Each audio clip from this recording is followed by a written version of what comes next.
बिस्मिल्लाहिर्रहमानिर्रहीम। आज मैं आपको बताऊंगा कि अलजब्रिक एक्सप्रेशन और अलजब्रिक सेंटेंस में क्या फ़र्क है। ये हमारे पास है अलजब्रिक एक्सप्रेशन और यहाँ पर हमारे पास है अलजब्रिक सेंटेंस। अलजब्रिक एक्सप्रेशन हमेशा इस तरह लिखा होता है, मतलब उसमें से यह लिखा होता है 3xy + 5z + 5x। इस तरह की एक्सप्रेशन होगी। दरमियान में प्लस या माइनस होंगे और वेरिएबल्स होंगे, कांस्टेंट होंगे, ठीक है। प्लस माइनस मल्टीप्लिकेशन डिवीजन ये दरमियान में होती है। अब अलजब्रिक सेंटेंस क्या होती है, जैसे मैं लिख देता हूं कि 2x + y = 5। अब दरमियान में अगर मैं इन साइनों में से कोई साइन का इस्तेमाल करूं,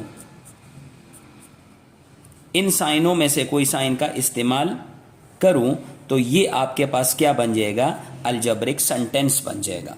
कोई भी उसको फिर हम अलजब्रिक सेंटेंस कहते हैं जिनमें हमारे पास फिर इक्वल टू का साइन आ जाए तो वो एक अलजब्रिक इक्वेशन हो जाएगा, ठीक है। एक अलजब्रिक इक्वेशन यानी सिंपल एक इक्वेशन हो जाएगा। और अगर हम इन साइनों में से कोई साइन यूज कर लें, जैसे लेस देन, ग्रेटर देन के साइन, वो एक इन इक्वेशन हो जाएगा, ठीक है। यानी इक्वेशन और इन इक्वेशन ये दोनों अलजब्रिक सेंटेंसेस हैं।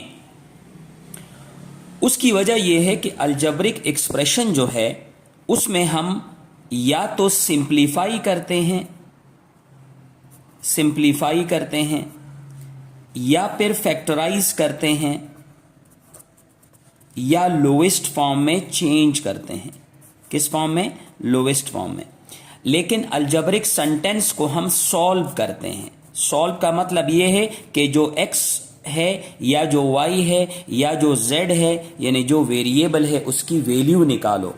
तो अलजब्रिक सेंटेंस और अलजब्रिक एक्सप्रेशन में फ़र्क यही है कि अलजब्रिक एक्सप्रेशन में इक्वल टू का साइन नहीं होता, लेस देन, ग्रेटर देन और इक्वल टू ये साइन अलजब्रिक इक्वेशन में, अलजब्रिक एक्सप्रेशन में नहीं होते, ठीक है। वो इस तरह की इक्वेशन होती है। उसके सामने अलजब्रिक एक्सप्रेशन के सामने सिंप्लीफाई लिखा होगा, अलजब्रिक एक्सप्रेशन के सामने फैक्टराइज लिखा होगा, अलजब्रिक एक्सप्रेशन के सामने change to the lowest form ये लिखा होगा।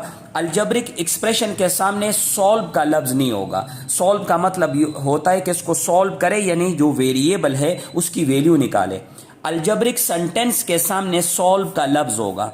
उसका मतलब यह होगा कि उस इक्वेशन के अंदर जो वेरिएबल्स आपके पास x और y इस्तेमाल हो रहे हैं उनकी वैल्यू निकालें, ठीक है। तो अलजब्रिक सेंटेंस इस तरह के होते हैं और एक्सप्रेशन इस तरह के होते हैं और अलजब्रिक सेंटेंस हमारे पास ये होते हैं। मैं दोबारा बता देता हूं कि अलजब्रिक एक्सप्रेशन के अंदर इन साइनों में से कोई साइन नहीं होगा, बस वो अलजब्रिक एक्सप्रेशन है।